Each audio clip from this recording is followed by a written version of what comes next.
good evening, good morning, good night, you lovelies. It is the one, the only Cappy D Bar, and we're here to discuss some sports. Hope all of you are having a great one. However you catch this, whenever you catch this. Now, normally around this time, I would be uploading my Raw review, but Raw was kind of a little mid. Raw was a little mid. I also don't have a Collision review up, so I hope all of you just bear with me, because I promise. Oh, no, Collision is up. Huh, look at me. I'm going crazy. I think I'm referring to One Piece. My One Piece video isn't up. There's a couple of things I'm behind on, but I want to touch on this briefly, all right? While the iron was still hot, if you would. It seems that I may or may have not been wrong about one Victor Wembanyama. And this is no means at all disrespect, all right, to the alien, all right, the 7'4" giant. I don't really know how to start this video, but I was wrong. I said that losing in this series would not negatively affect Wemby's legacy. And okay, all right, let's get into it. Now I want to say that first off, congrats to the Knicks. What am I drinking? 808? What the fuck? It's 11 a.m. man. Lock in and no cap, bro. What the fuck am I on, bro? Yeah, can you pour me up a shot, please? It's 11 a.m. What the fuck am I doing? And honestly, it was a fucking New York miracle. Like, that shit was something out of a movie. They were down like 27 points going into the half. They came back to force a 3-1 lead, something that wasn't projected going into the game. Wasn't projected at all. I didn't project that. I'm goddamn Nickstradamus. All right, I couldn't have seen that coming.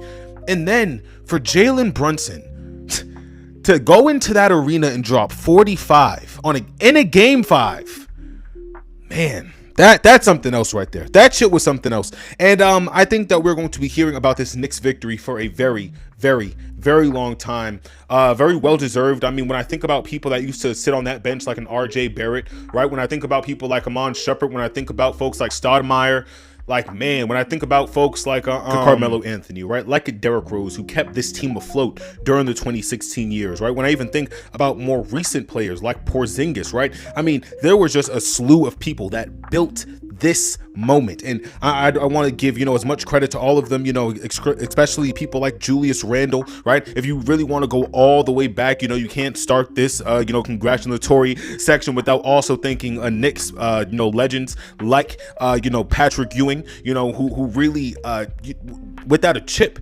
became a staple of that era. And I think that little things like that, man, it really proves how big this fucking victory is, not only for New York, but this brand, this team, this club. So much fucking love towards New York. BX up, Queens up, Brooklyn up for life. All right, this is for MF Doom, this is for ODB, this is for Pop Smoke, this is for all the little niggas who never got to see shit like this, bro. It's beautiful. It's actually very, very beautiful. And I would be remiss if I didn't start off this I don't know if this would be a weekly world report.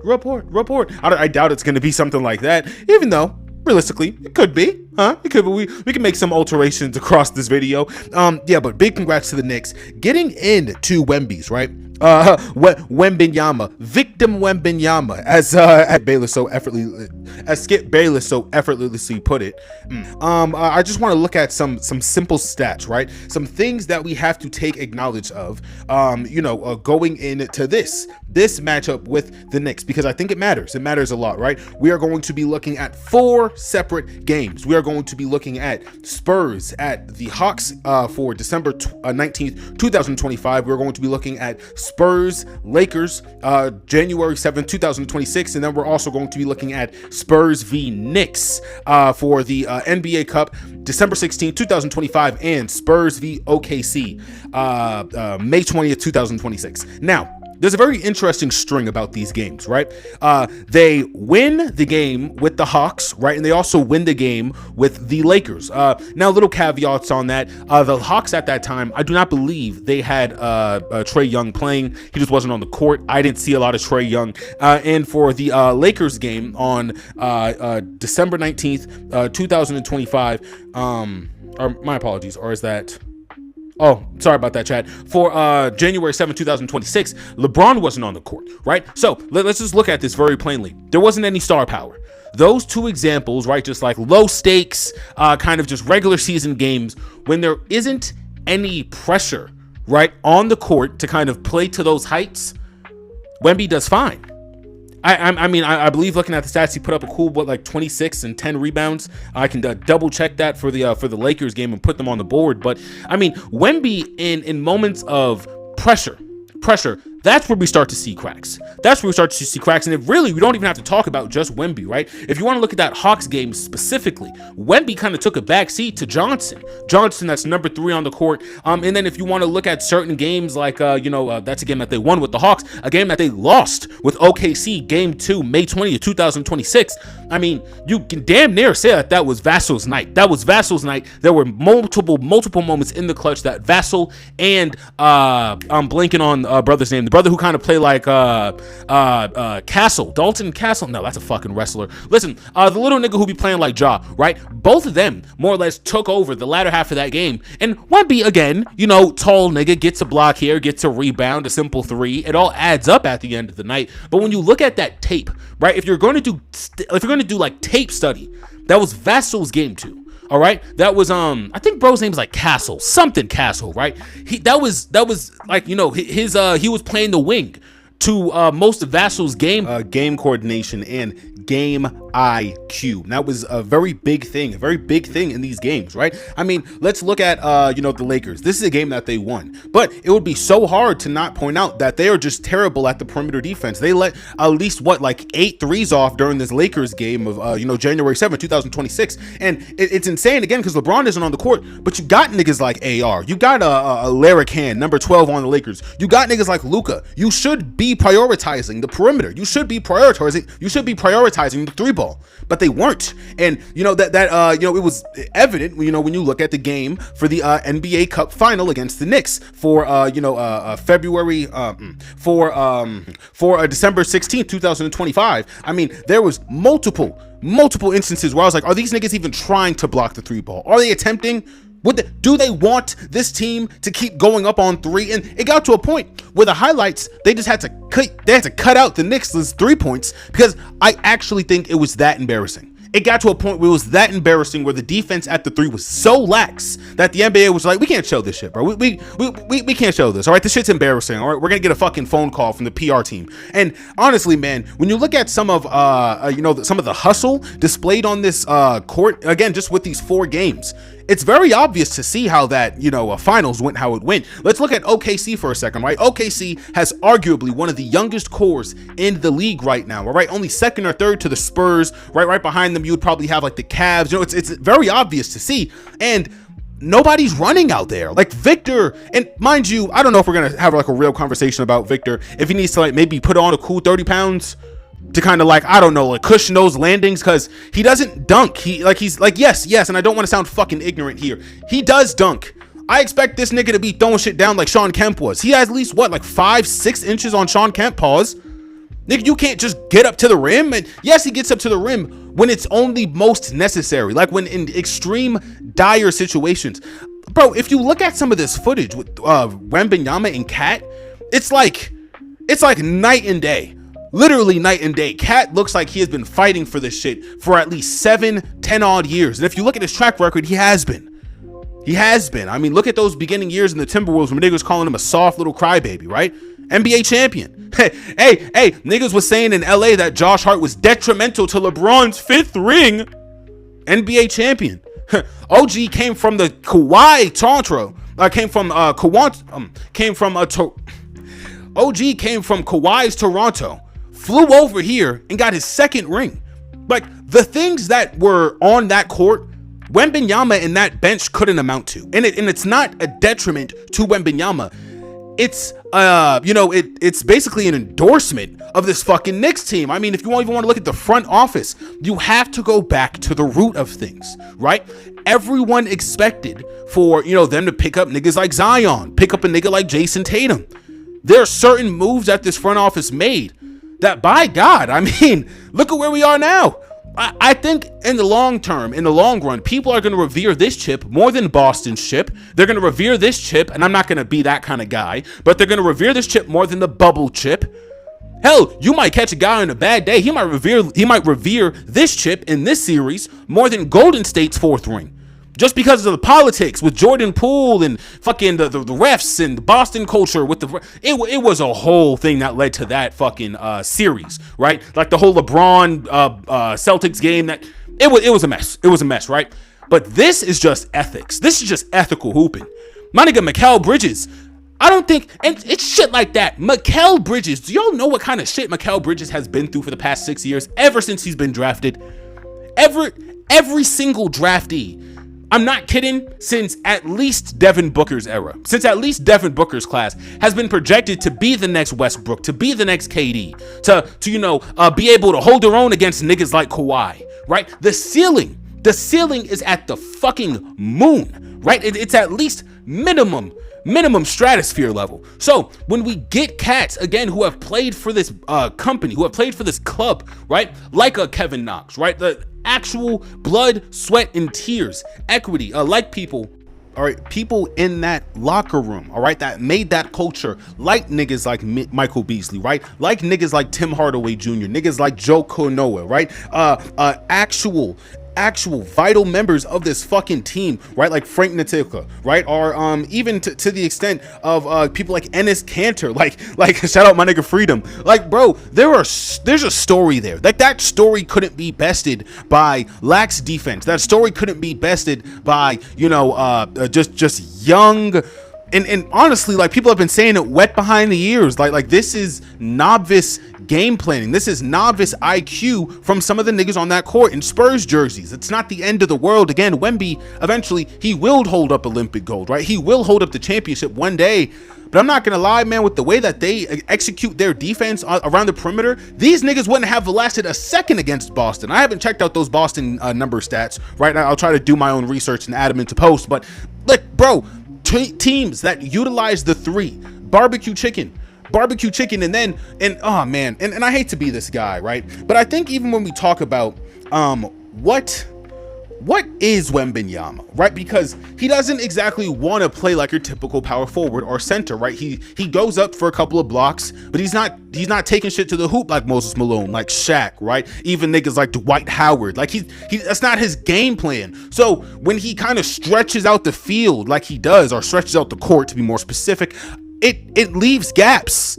There's gaps. Like, there are moments during the NBA Cup game, we're just going to use, we're not going to go off of recency bias. I think, commenters and sweats would find a way to harp on that. But when we look at some of those games, the way that they try to make up for the lack of 3-point defense will leave so many lanes open.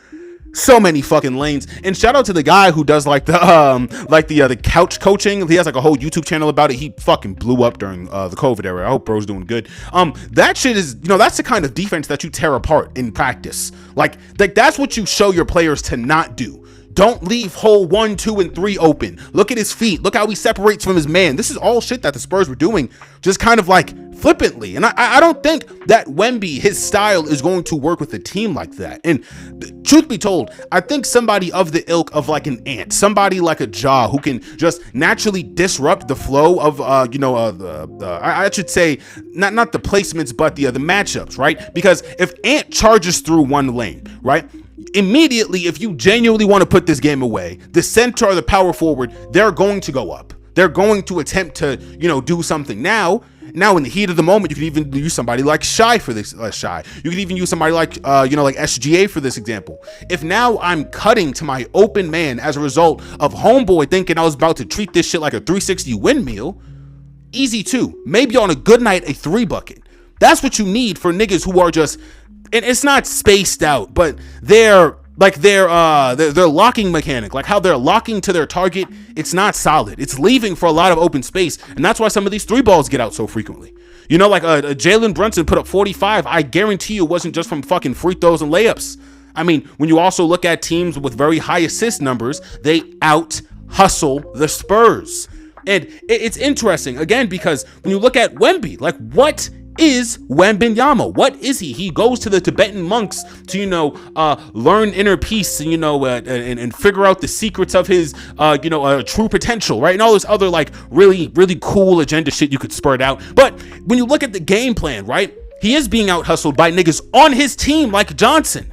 Look at number 3 on that court and tell me he's not being outplayed, right? De'Aaron Fox kind of had a fucking stinker, but De'Aaron Fox, this is his first time in the finals. I'm not kicking that nigga's back in. I remember Sacramento Kings De'Aaron Fox. I remember when the world was on fire looking at this nigga on a normal Friday against Orlando. That's the kind of motion he used to have. No star power, just him, right? And then that front office kind of did whatever it did with DeRozan, but we're not going to get into that. De'Aaron Fox has been a very solid role player for a minimum of a decade. His first finals appearance, I'm not surprised that he kind of shat the bed. I'm not shocked. This was Wemby's first fucking appearance, and look at how all this mental fortitude did him, bro. One of the biggest reasons I'm not the largest fan of the Celtics is that nigga Joe Mazzulla. Joe Mazzulla will get out there and he treats shit like a fucking Robert De Niro, a Scorsese movie. We're gonna go out there, we're gonna do what we do because real men die or they fail.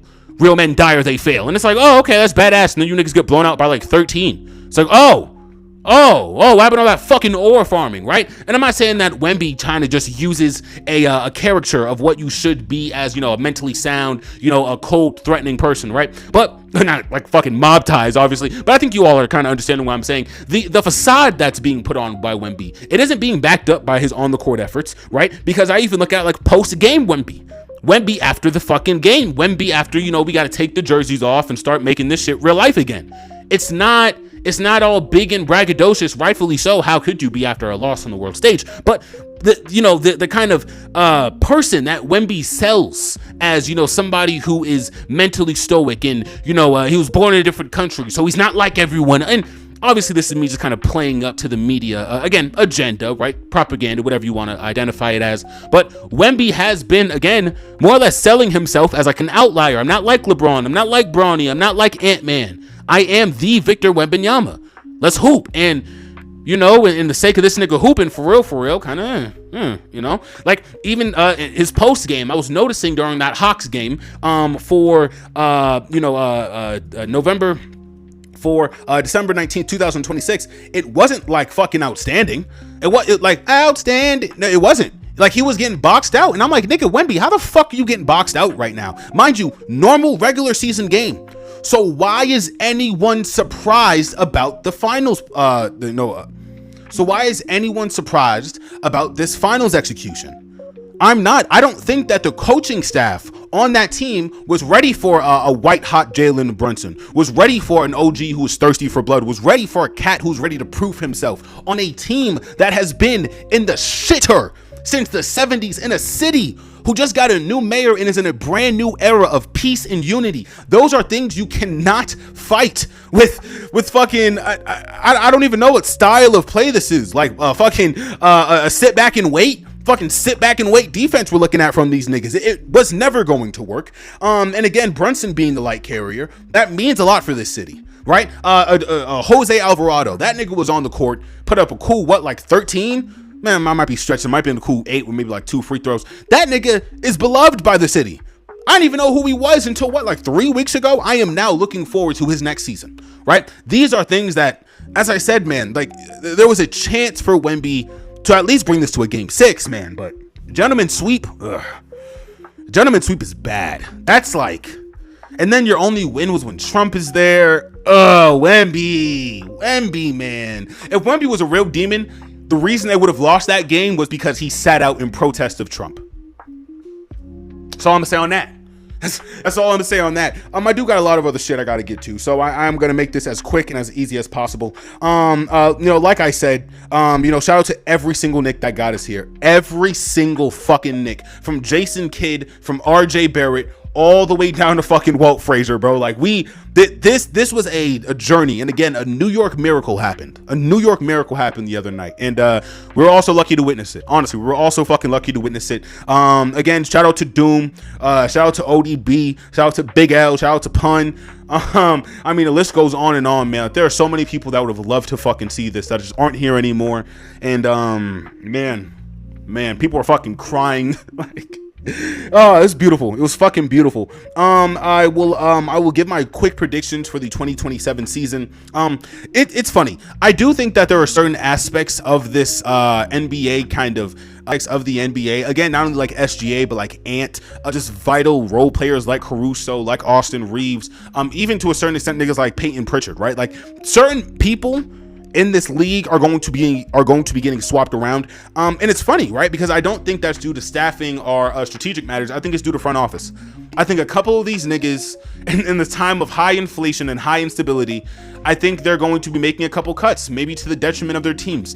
And don't be surprised if you see a role player go, and next thing you know, you see a superstar go. Don't be surprised. 2027 Final Four that I will be going back to.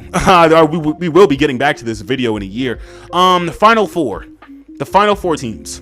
I'm going Cavs, Knicks,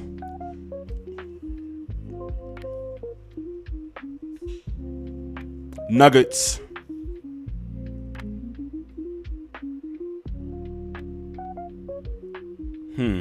Nuggets. That's tough. Because I'm thinking, I don't think LeBron is going back to the finals.